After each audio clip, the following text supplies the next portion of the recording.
ambition. I was really, driven for many, many reasons.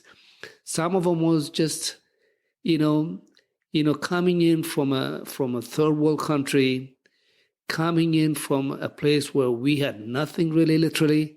I can't explain to you and for you to be able to visualize living in a third world country and then having nothing.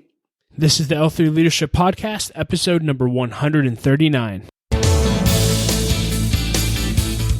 What's up, everyone, and welcome to another episode of the L3 Leadership Podcast. My name is Doug Smith, and I'm the founder of L3 Leadership. In this episode, you're going to get to hear the story of Gash Abebe.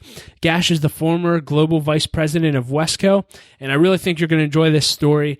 Gash grew up in Ethiopia, and he moved to America when he was young, and he took the opportunity that America provided him, and he ended up being the number 4 guy at Wesco, which is a $7 billion leading electrical distribution and service company, and he led their global business development team.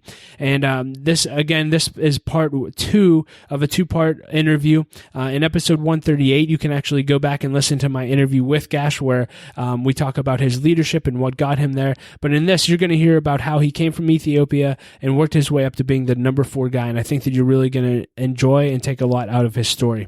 But before we jump into Gash's story, if you're new to the podcast, we're committed to bringing you 3 episodes every single month. One will always be from our events that we host, one will be an interview that I do with a high-level leader, and then once a month you'll get a leadership lesson by me as well. If you've been listening to the podcast for a while, we'd really appreciate if you would subscribe and leave a rating and review on iTunes or whatever it is you use to listen to podcasts. It really does make a difference. Thank you so much for that in advance. And I wanted to let you know that we recently introduced L3 Leadership membership. And so for just $25 a month, you can now become a member of L3 Leadership. And as a result of becoming a member, you will get into all of our breakfast events for free. You'll get a free L3 Leadership t-shirt. You'll have access to joining our mastermind groups and access to our member-only site filled with extra content, interviews, podcasts, resources, and courses to help take your leadership to the next level. For more information on membership, go to l3leadership.org/membership. And lastly, I want to thank our sponsor, Henny Jewelers. They are owned by my friend and mentor, John Henny, and my wife and I actually got our engagement and wedding rings through Henny Jewelers, and they're just an incredible company. They're a family-owned business right here in Pittsburgh, and not only do they have great jewelry, but they also really believe and invest in people. In fact, they actually give books to all of their couples that are getting engaged. They gave one to Laura and I as well to help invest into their marriage, and John has personally become a mentor of mine. He mentors me in leadership and my family life as well. He's helped me be a great dad and helped me be a great husband as well. So they're just a great family, great jeweler, great business. So if you're in need of great jeweler, go to hennyjewelers.com. With that being said, let's just jump right into Gash's story. Enjoy, and I'll be back at the end with a few announcements. Well, Gash, thank you so much for being willing to do this interview. And why don't we just start off with you telling us a little bit about yourself? Okay, my name is Gash Abebe, but all my friends and my family call me Gash. It's easier for foreigners to call Gash as opposed to Gash Shao, so that's my name. But I was born and raised in Ethiopia. Lived there. My father and my grandfather were railroad engineers. And then I grew up in a family of 9. I was the second child. And then I came to America in November 1971. And ever since I've been in America, I landed and I was in Washington, D.C. for a few months. Went to a community college, and then after that I moved to Minnesota. I went to the University of Minnesota for a semester or so. Then ultimately I went back to Elgin, Illinois, which is a northwest suburb of Chicago, where I went to college in a Christian school, a Baptist school, where I ultimately finished my college degree. Yeah, and then tell us about your corporate career, just so people have context for who you are and what you've done. Well, let me just provide you a little more background about myself, which let me try to go in detail. That would be very helpful. So when I came from Ethiopia to America to go to the University of Minnesota, several things happened that as I look back and as I look at my how things shaped up for me, and I feel that God had, a protection and a mind to what He wants to do with me. So when I went to the University of Minnesota, family of 9, like I said, I was the second child. The first day in school after I registered, very cold, miserable day, me coming from Africa, and I was homesick. And I remember towards the end of the day, before I even went to the dorm, getting a phone call saying that there's a missionary that have moved from Ethiopia. They're American missionaries that have lived for over 30 years in Ethiopia. They have moved back to Minnesota area, and they've heard your story. They'll love you to come and stay with them. So that was really one of the most peaceful things that happened to me during what I call a major crisis, but as I look back, a minor crisis. So I went and lived with them. And then in there is really where I got a hold of a brochure from a small Christian college. And then as I was reading the brochure, Miss Johnson said, could I take a look at the brochure? I said, absolutely. And then as soon as she looked at the brochure, she looked at the first page. She said, oh, my word. And she gave it to her husband, Maynard Johnson. So Mr. Johnson looked at it, and then they looked at each other. And then she said, do you know who this is? They showed me the president of the college. I said, no, I don't. And then she said, he went to seminary with Maynard Johnson. Oh, wow. So that again is, that God has his hands on me and protecting me and watching over me. Then soon after that, I communicated with the college. Then I got accepted, and I had a full ride and went to Chicago, Illinois, which is a northwest suburb. It's called Elgin, Illinois. Went to college there, played soccer. I was All-American. Nice. And finished school in 3.5 years. And that's where I met my wife and got married with my wife in 1974. Great. And can you talk about corporate-wise? So then you got married.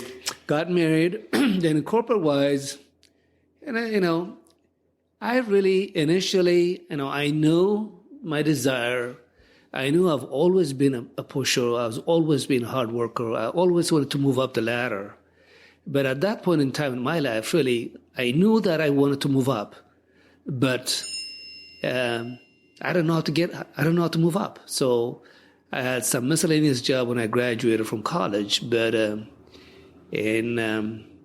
I would say sometimes in September 1976, back then was Westinghouse Corporation, which now is no longer. They had college recruits, and I was recruited by them as a college trainee. Then I started my work in December 1, 1976.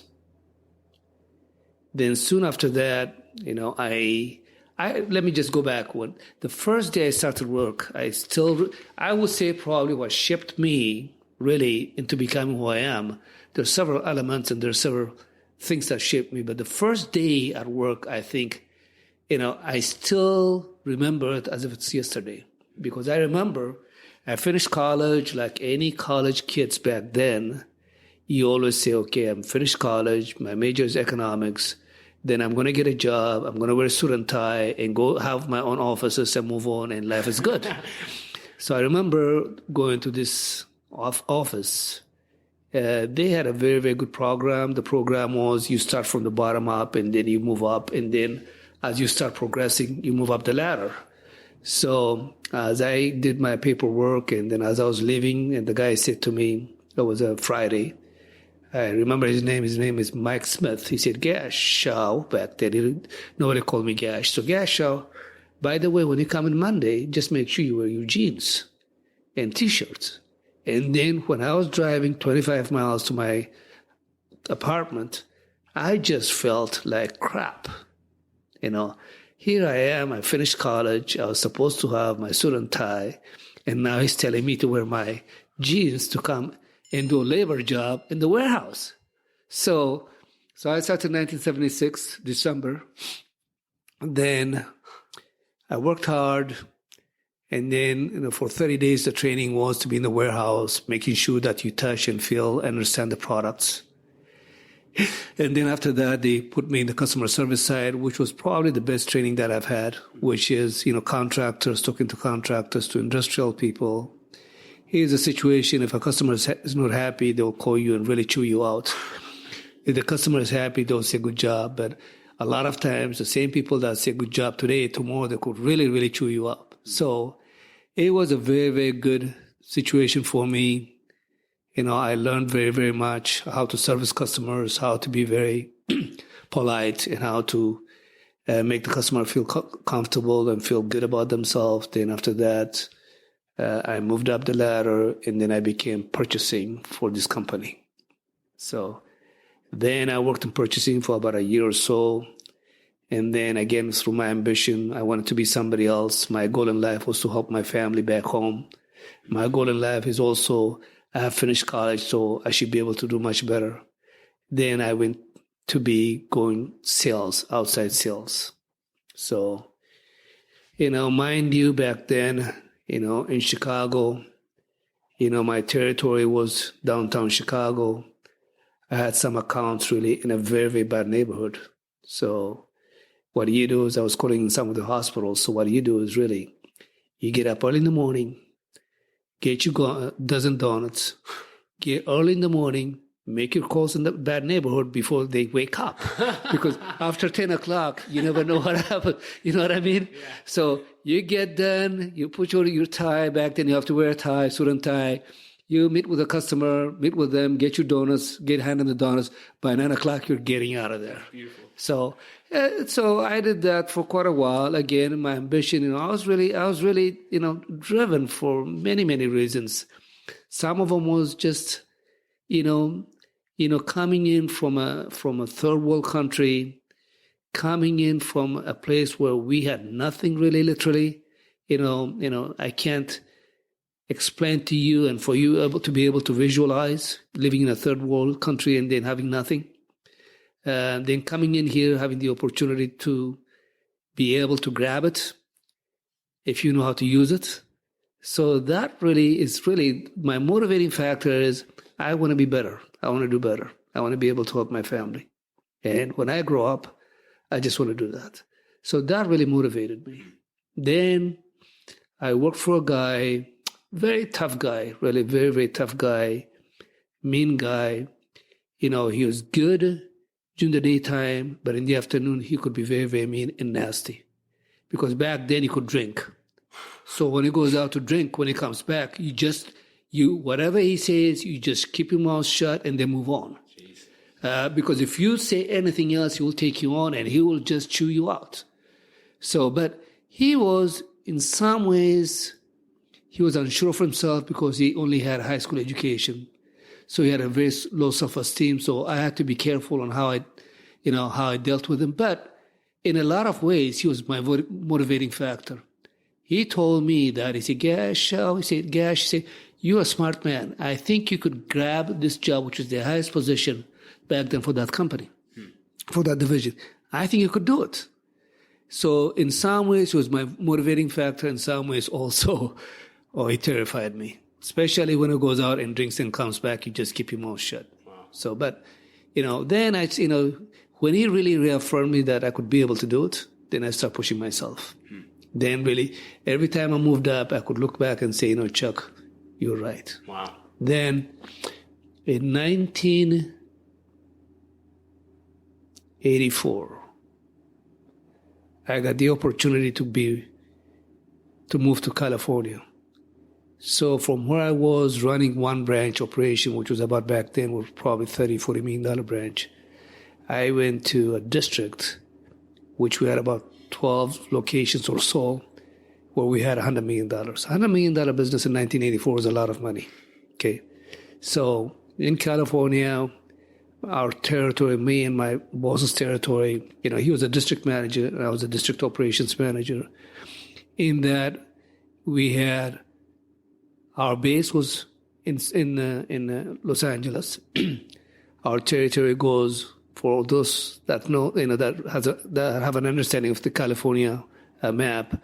So from Los Angeles, we go as south as San Diego, and then to Palm Springs, then to Bakersfield, then to Santa Barbara area. So that was our area. So in that really now, from running one operation, I had 11 operations. Or 12 operations. I got 12 managers reporting to me.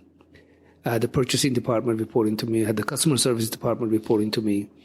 And I had all the asset management reporting to me. So that really, kind of reaffirms now I'm really doing good. And then I also start having a personal confidence, self-confidence that in my level of position within that company, within that division, I'm probably the best. So I really believed in me. And then I had a boss in California. His name is Charlie Houck. God rest his soul. He passed away, but he was a funny New Yorker, very charming guy, very, very good guy. And he had the ability to just make you, drop your guard and talk to him and listen to him. And he was in his way really a really, really influencing factor for me as well. And he helped me. And then in 1987, one of my colleagues that I met in Chicago had gone to work for another competitive company in California. And he called me and asked me if I could come and join with him and being his number 2 guy. And I keep in mind, I told you earlier that I felt in my position I was the best in the company, which is a division of Westinghouse. Ours was a distribution side. I knew I was the best. So as I was giving my resignation, the president, it went all the way to the president. The president said, the individual that used to work for me that left now is equal to me in another company. He's not going to take you. So he said, you tell me what you want to do. And then he said, let's see if we could make it happen for you. So my wife, Paula, and I have been married since 1974. Now we're celebrating our 42nd anniversary. So Paula was born and raised in Iowa.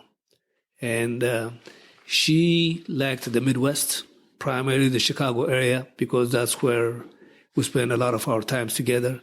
So she was kind of homesick. And she didn't feel that for our 3 children, that's the place to raise children in California. So we prayed about it.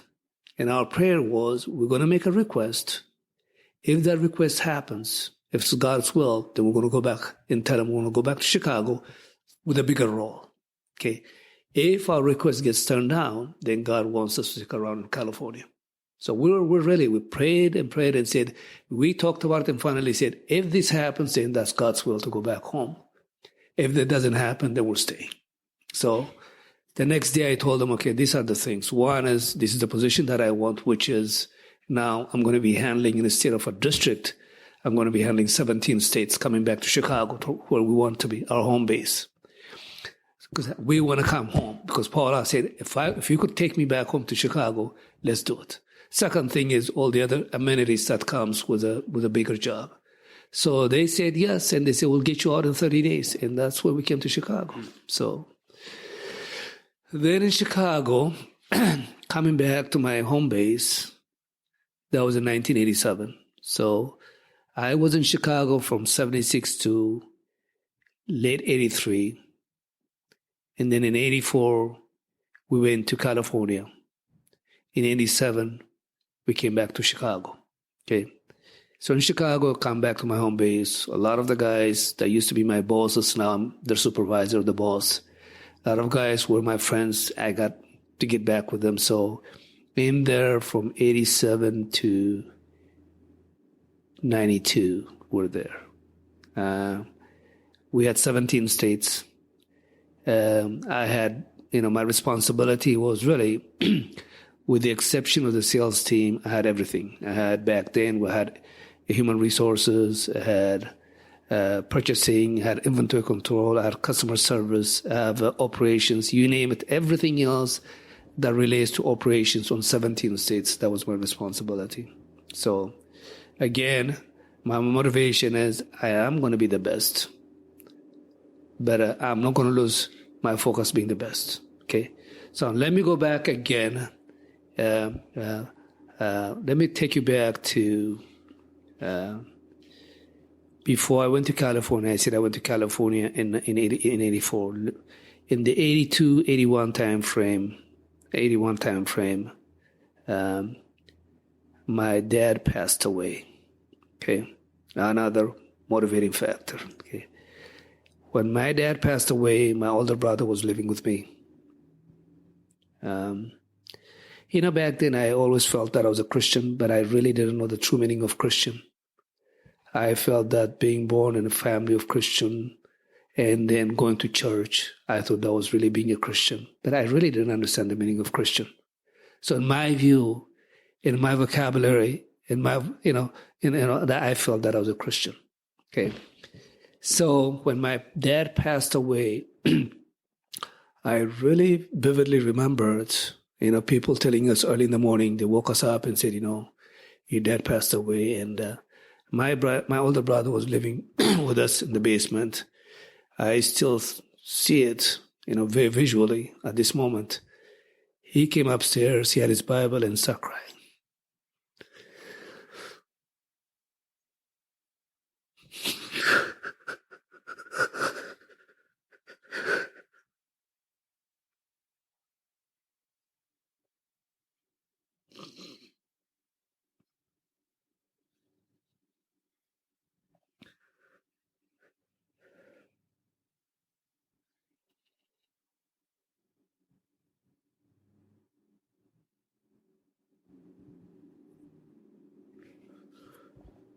And he was reading the Bible.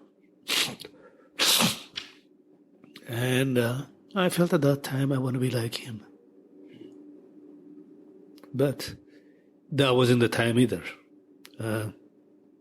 We just moved on. And that November for Thanksgiving, my wife and I normally go to Iowa to visit her family, big farm. All our family relatives are farmers. I enjoyed going there because the Thanksgiving dinner is phenomenal. So anyhow, the night before the Thanksgiving, we went to church. And I still remember when this elderly man got up as he was giving his testimony. It was really about how God broke him down. And he said, I thought I had my life going the right direction. I thought everything was going good. And then until his child or his son got into trouble and drug issues and whatnot. And then he really said, God broke me down. And they start crying. And then he was sharing with us. At that moment, I just felt it was not really an earth-shattering testimonial. It was just a normal testimonial. But for me, my heart was ready at that time. At that time, I said, what? It's time for me to accept God. And then I started to learn the power of Jesus and the love of Jesus for me. So now let's go back to Chicago. Came back to Chicago in 87. And, life was good. Start running. Did the marathon. Did the Chicago Marathon in 1992, October 1991. Actually did it in 3 hours and 28 minutes. But even then, I walked for 2 miles and did it in 3 hours and 28 minutes. Wow. So life was going good. And then soon after that, in October, we were told that the company that had 5 divisions back then, and I was one of the division members in Chicago, that they're going to consolidate the 5 divisions into one. And the headquarters is going to be to Pittsburgh. So, and they gave me 24 hours to make a decision to move to Pittsburgh. And we came to Pittsburgh in February 14th, 1992. I'll be very open with you because God knows my heart. I was very angry at God. I was very mad at God. I said, things were going good for me and my family. We're getting reestablished. My kids were growing up. Why do you do this for me? Why are you doing this to me? But you know what? It's because God's vision for us is greater than what we could think about. So it's easy for us to be so shallow, so small, but when you see his grand vision for us, it's unbelievable. So, and then Wesco, when I worked for the company here in Pittsburgh called Wesco, things were going very, we started getting acclimated, we started getting good, we started finding friends, and the job was getting better. And in 1994, Westinghouse kind of basically was shutting down, and we got sold to a New York firm, which was, they purchased us in 1994. And then a part of the purchase agreement was we will buy Wesco. This is a company this is investors, really, an investment company. What they do is they buy companies, they clean them up, they make them good, and they sell them. So they say that, would like to buy, this company. The company is losing money. At that time, our business was up $1.4 billion. We're losing money. But if we're going to buy the business, we want to make sure that we're sure that the 24 guys that we pick invest in the money as well. So lucky for me, I don't know that wasn't God's plan, but I was one of the 24 guys. So invested in Wesco, in the company that I worked for. And then things turned out, that I could have never, ever imagined that this would happen. By the grace of God, things worked out for me.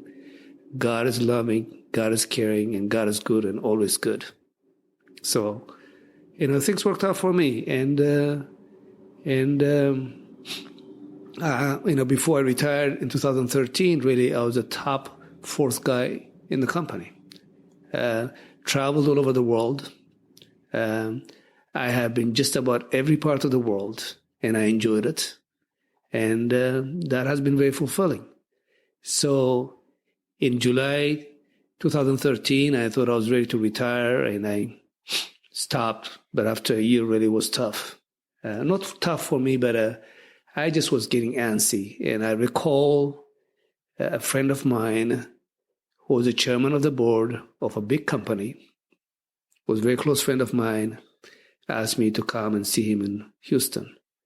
So him, myself, and a couple other good friends had golf, and then we had dinner. And during the dinner time, this friend of mine asked me, said, Gash, you're too young to retire. I know you want to relax and spend time with your family, but how about you helping out a friend of mine who's got a $650 million business? You're an expert in this field. Could you help her out for me? So I talked to the person. It took her about 6 months to really convince me to come and work for her. And then I started working for her in October 2014. Then we helped her out with the supply chain activities. And in September 2016, I said, really, I'm moving on.